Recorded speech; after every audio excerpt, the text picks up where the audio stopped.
The Boltzmann Brain. Imagine suddenly waking up, not in your bed, but drifting alone in the vast silence of space. Nobody, no Earth, no stars, just your mind, your thoughts, your memories, your identity. You remember your childhood, your first kiss, what you ate this morning. But what if all of it was a lie? What if none of it ever happened? What if your memories were just illusions, random configurations of atoms creating a brain that only thinks it has lived a life? This unsettling idea is known as the Boltzmann Brain paradox, and it may force you to question the very nature of your reality. Back in the late 1800s, physicist Ludwig Boltzmann was grappling with the concept of entropy, the natural tendency for order to dissolve into chaos. Think about your bedroom. It's much easier for it to become messy than to clean itself. The universe follows the same principle. But here's where it gets strange.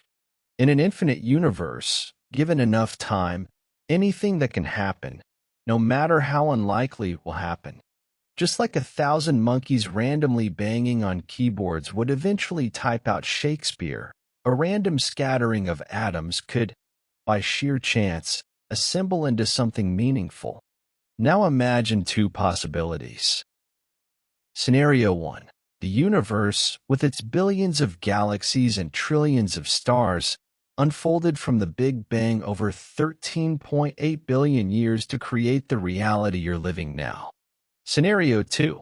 A single brain, complete with the neural patterns needed to house your current thoughts and memories, spontaneously came together from random matter in space. No Earth, no past, no evolution. Just you, now. According to pure probability, Scenario 2 is far more likely. Why? Because it's statistically easier for a small cluster of atoms to organize into one functioning brain than to build an entire universe. Imagine you're playing with Lego bricks in zero gravity, which is more likely to happen by random collision, a tiny house, or a massive, detailed city. Obviously, the house. In the same way, it's more probable for a lone brain to form than a full universe. And that raises a terrifying question. If Boltzmann brains are more probable than real universes, and you're having a conscious experience right now, doesn't that suggest it's more likely that you are a Boltzmann brain than a real person? What if your entire life, your friends, your family, your memories, is just a flash of neural activity in a spontaneously formed brain? A cosmic hallucination? Some philosophers say this paradox reveals deep flaws in how we understand probability, consciousness, and even the nature of existence.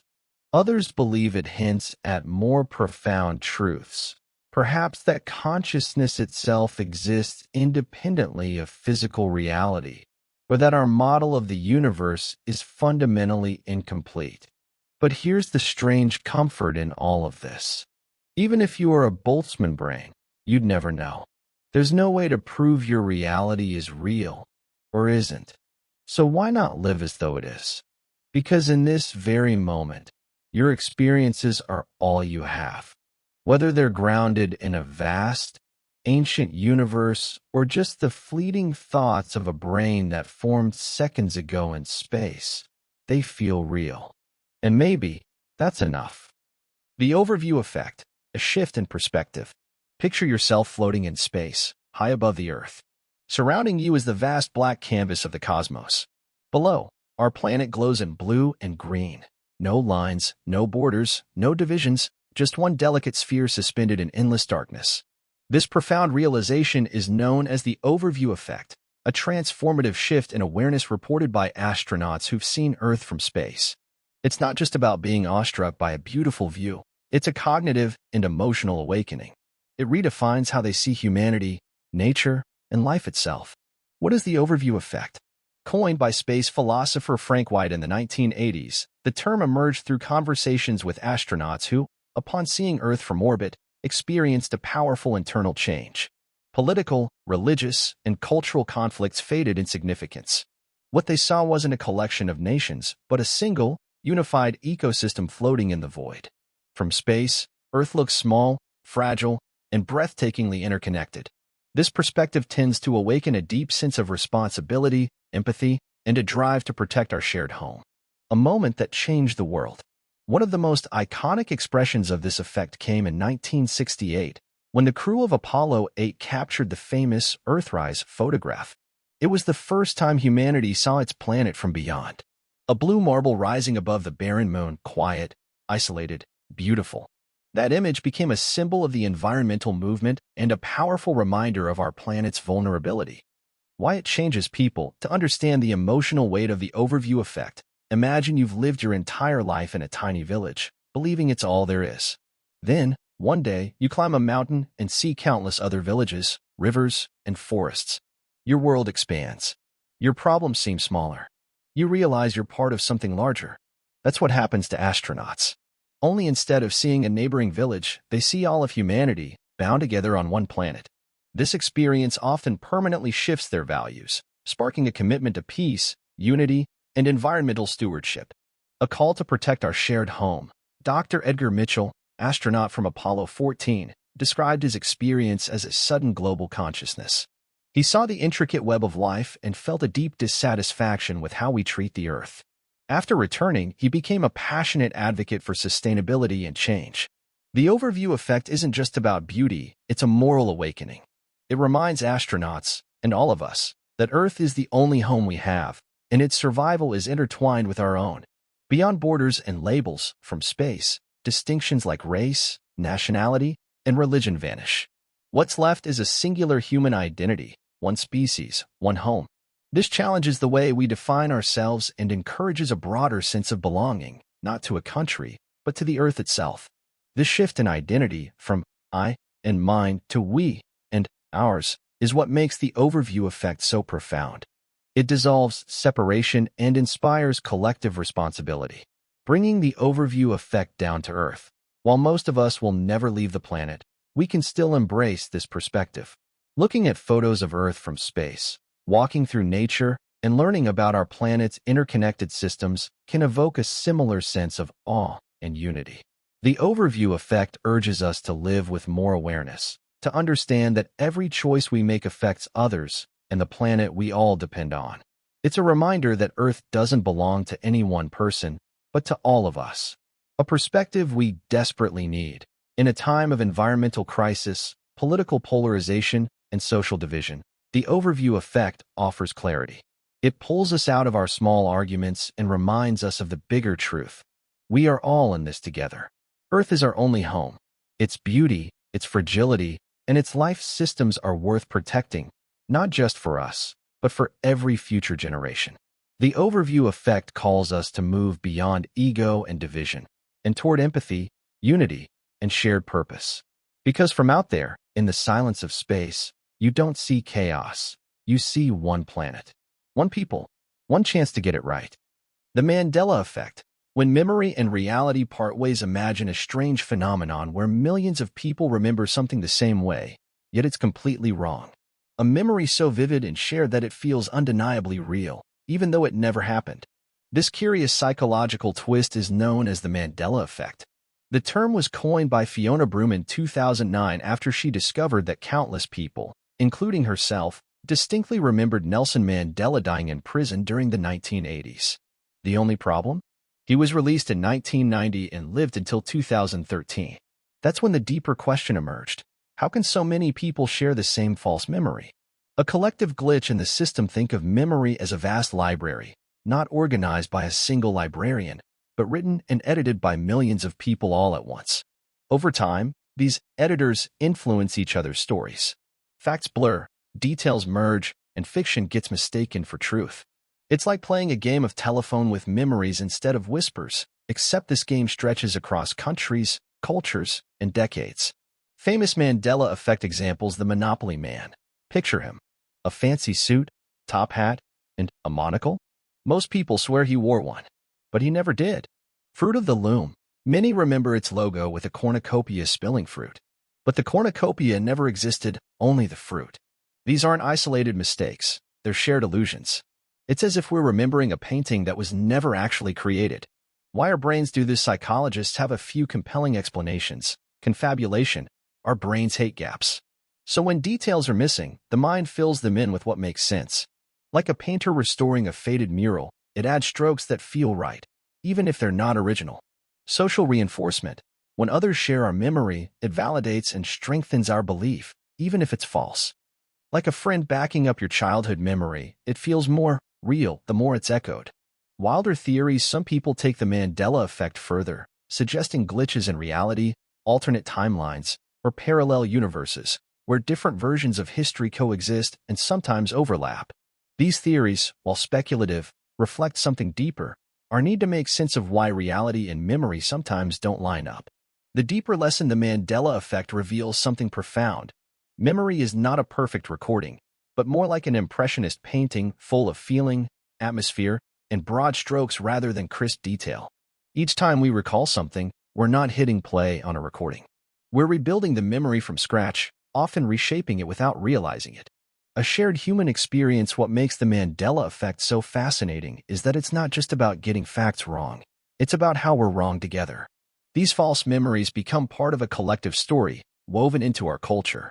It's like we're all staring up at the night sky, each of us seeing the same stars, but connecting the dots into slightly different constellations. Final thought: as you reflect on your own memories, consider how many are slightly off from reality. And does that even matter? Perhaps what matters more is the connection, the stories, and the shared understanding we build from these memories. Because in the end, the meaning we attach to them is real, even if the memory itself is not. The experience machine. Imagine a machine that can give you the perfect life, one where you can travel the world, fall in love, become famous, and fulfill every dream you've ever had. At the push of a button, you could live a life filled only with joy, pleasure, and success. The twist? You wouldn't know it's a simulation. Every feeling, every experience would seem completely real. This isn't science fiction.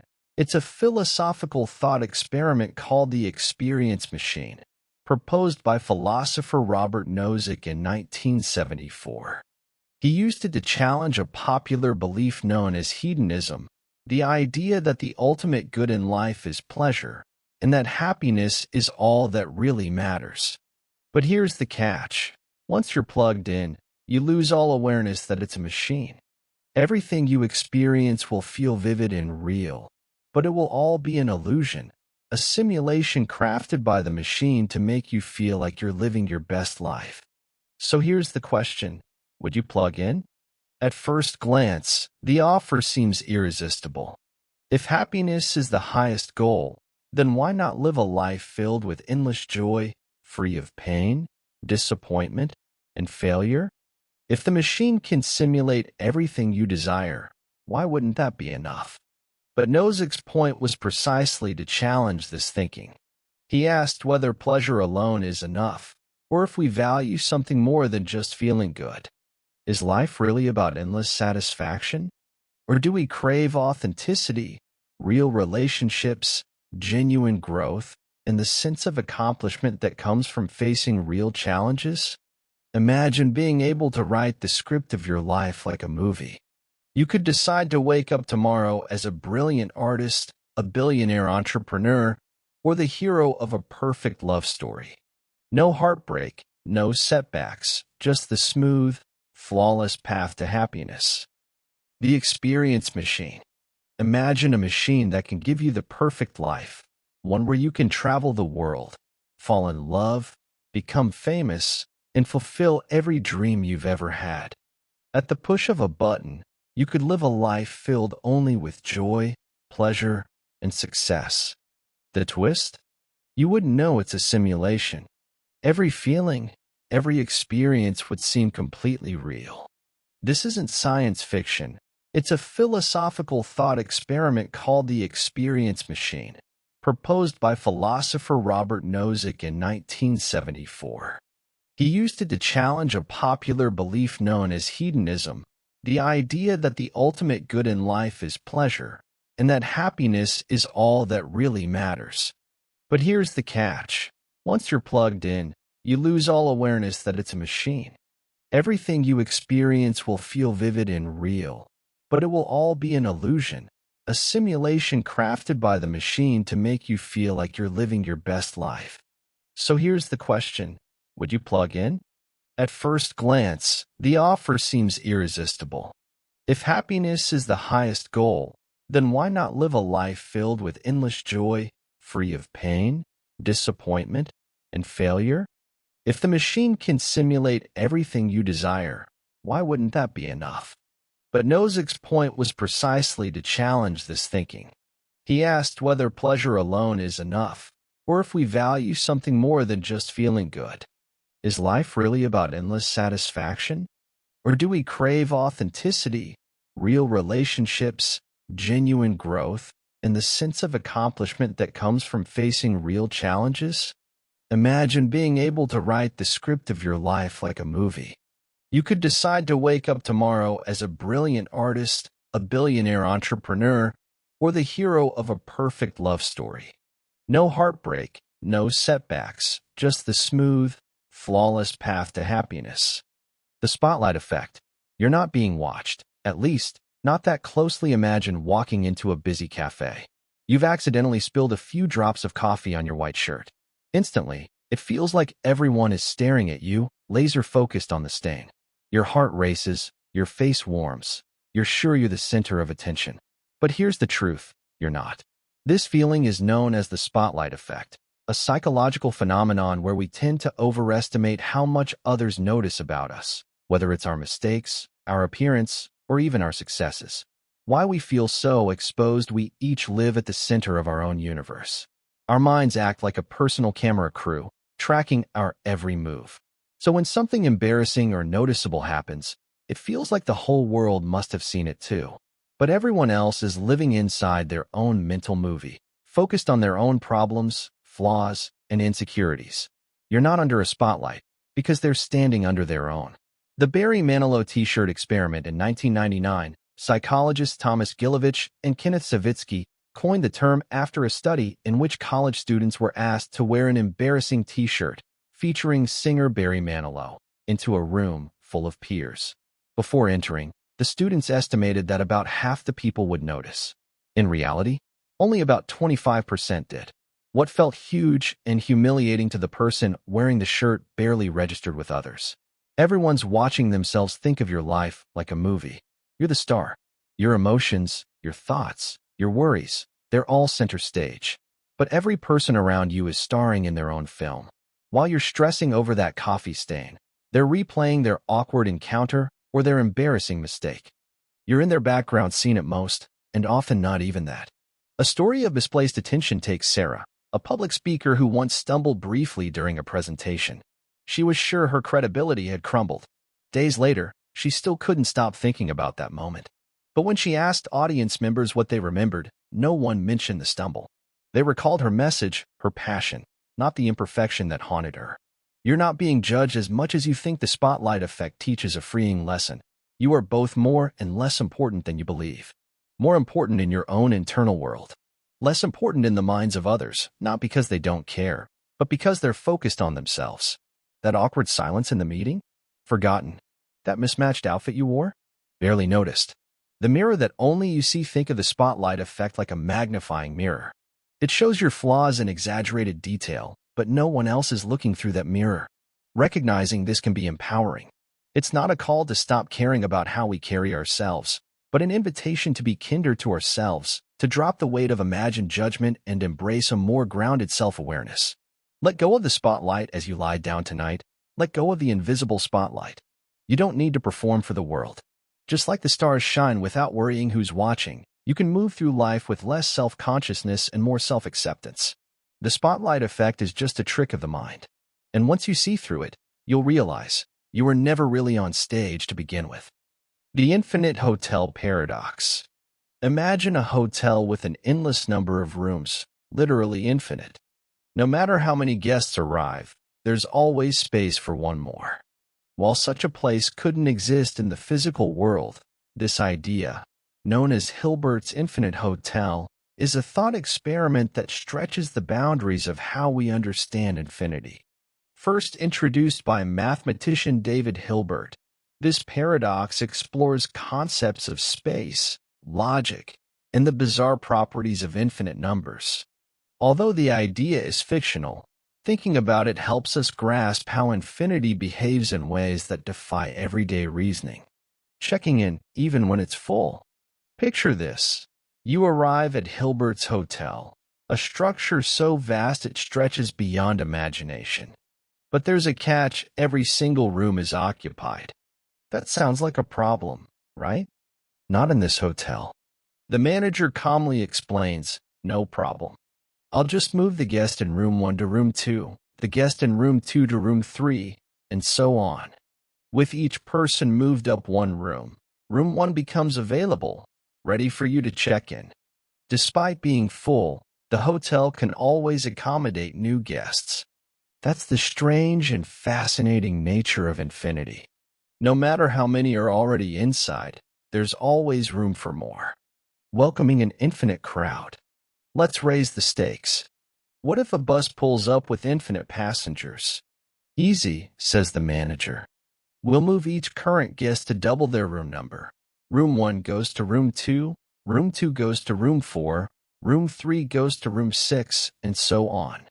Now all the odd-numbered rooms are free, ready to accommodate an entire new infinity of guests. This mind-bending trick reveals something profound. Infinity isn't a fixed quantity. It behaves differently than any number we're used to. You can add to it, rearrange it, and it still remains infinite. Not all infinities are equal. Hilbert's Hotel helps us explore another counterintuitive idea. Some infinities are bigger than others. The set of natural numbers, 1, 2, 3, and so on, is infinite, but it's countably infinite, meaning we can assign a unique number to each item in the set. But now consider the set of real numbers between 0 and 1, including all decimals and fractions. This set is also infinite, but it's uncountably infinite, meaning its size exceeds that of the natural numbers. This discovery, pioneered by mathematician George Cantor, shows that infinity is not a singular concept but a spectrum. Some infinite sets are so large they cannot even be listed one by one. When common sense breaks down. In a normal hotel, full means full, no one else can enter without someone else leaving. But in Hilbert's Hotel, the rules of logic stretch and twist. It's a place where the idea of full becomes meaningless and where adding more doesn't change the total. This thought experiment reveals how infinity doesn't obey the rules we apply to the finite world. You can keep adding and rearranging endlessly, because there is no limit to begin with. Implications beyond the hotel. The infinite hotel is more than just a mathematical curiosity. It has implications for cosmology, physics, and philosophy. In cosmology, if the universe is truly infinite, questions arise. Can it ever be full? If there's always room for more galaxies and stars, what does that say about the universe's nature and our place in it? In philosophy, the paradox forces us to rethink what existence means. If you can always add more to something infinite, are there really any limits? Or are all constraints just illusions we place on a limitless reality? Stretching the mind. Hilbert's Infinite Hotel challenges us to think beyond the boundaries of ordinary experience. It's a place where math and imagination intersect, where logic becomes playful, strange, and deeply profound. It reminds us that infinity is not just a large number. It's a concept that defies our intuitions, reveals hidden depths in mathematics, and challenges how we view space, time, and reality itself. So next time you see a no vacancy sign, pause and wonder, what if there were a place where there's always room for one more? A call for compassion and justice. Understanding this concept can shift how we think about privilege, opportunity, and responsibility. Privilege isn't something to feel guilty about. It's something to recognize and, if possible, use to lift others up. When we realize that nobody chooses where they start, it becomes much harder to judge those who are struggling, and much easier to feel empathy toward them. Shouldn't this awareness influence how we shape education, healthcare, and social policies? If some people began the race miles behind the starting line, should we not help level the field? Not fatalism, but awareness. The lottery of birth doesn't mean destiny is fixed. We still make choices, shape our paths, and define who we become. But it does mean we should view others through a lens of humility and perspective. That person living in poverty, the refugee at the border, the billionaire in a mansion, all are outcomes of countless variables none of us got to pick.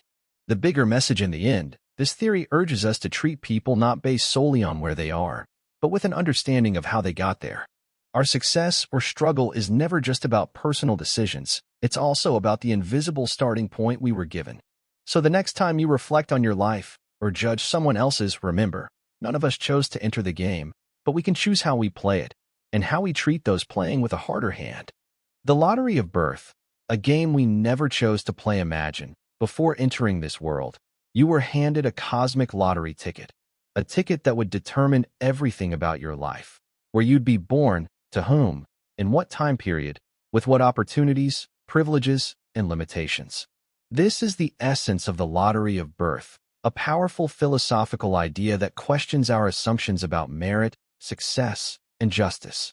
The unchosen beginnings. You didn't choose your birthplace, your parents, your race, gender, or the century you'd live in. You didn't pick your native language, your early education, or the cultural norms you were raised with. Yet all of these factors shape the foundation of your life. It's like being dropped onto a stage mid-performance, with no say in the script, the setting, or even your role. Some people step into the spotlight, surrounded by support and privilege. Others begin in the shadows, lacking resources, recognition, or opportunity. And none of them asked for their position. Success and the starting line. This idea has been acknowledged even by people at the top. Warren Buffett once said he won the ovarian lottery by being born white, male, and American in the 20th century. His achievements took effort, but the stage he began on gave him a head start he didn't create or earn. To see this more clearly, picture two children. One is born in a rural village with no access to clean water or education. The other is born into a wealthy, well-connected family in a developed country. Both may be equally intelligent and driven, but the playing fields couldn't be more different. The cards were dealt. Think of life like a game of cards. Skill matters, but the hand you're dealt can define your odds. The lottery of birth shapes those cards long before you ever get to play them. This doesn't mean individual effort and responsibility don't count. They do, but they happen within a context that's often invisible to those who benefit from it. The Barnum Effect. Why vague descriptions feel deeply personal. You have a strong need to be liked and appreciated by others. You're often critical of yourself, but you usually manage to balance it out. You possess untapped potential that you haven't fully used to your advantage. Sound familiar? Did you find yourself nodding along, thinking, wow, that really describes me? If so, you've just experienced the Barnum Effect, a powerful psychological illusion where general statements feel incredibly specific. The illusion of uniqueness. The Barnum Effect explains why horoscopes, fortune tellers, and online personality quizzes often feel uncannily accurate. In truth, these descriptions are crafted with just enough vagueness and relatability that they could apply to almost anyone, but we interpret them as deeply personal. The phenomenon is named after P.D. Barnum, the showman who once said, "There's a sucker born every minute." It's like walking through a hall of mirrors at a carnival. Each reflection feels unique, but really, you're seeing variations of the same image. The classic experiment. In 1948, psychologist Bertram Forer conducted an experiment. He gave his students what they believed were individualized personality assessments based on tests they had taken. A week later, each student received their personal analysis and rated its accuracy on a scale from 0 to 5. The average score? 4.26, meaning most students thought the analysis was highly accurate. But here's the twist. They all received the exact same description. Why it works so well? There are a few psychological tricks at play. Confirmation bias. We tend to focus on the parts that confirm what we already believe about ourselves while ignoring the rest. Double-headed statements. These are statements that seem specific but are so broad they apply to everyone. Like, you enjoy being around people, but also need your alone time. It's like describing the ocean as deep but sometimes calm. True? Yes. Specific? Not really. You've seen it before. Think of those online quizzes. What mythical creature are you? Which city matches your personality? They work because they give you a master key disguised as something made just for you, a one-size-fits-all label tailored to feel custom. Why it matters. Understanding the Barnum Effect doesn't mean we should become cynical. Instead, it invites us to approach self-understanding with more awareness. It reminds us that while many human experiences, like fear, hope, doubt, are universal, the ways we navigate them are uniquely our own. Yes, you may feel anxious about the future like others do, but the shape of that anxiety, what causes it, how you deal with it, What it means to you is deeply personal. Real self-knowledge is specific. As you reflect on personality tests, horoscopes, or even compliments, ask yourself, is this truly about me? Or is it something that could apply to almost anyone? The path to real self-understanding doesn't lie in vague affirmations, but in the concrete experiences, decisions, and struggles that form your story. So the next time a description feels spot on, take a step back. It may not be a mirror, it might just be a cleverly polished lens that's built to reflect everyone.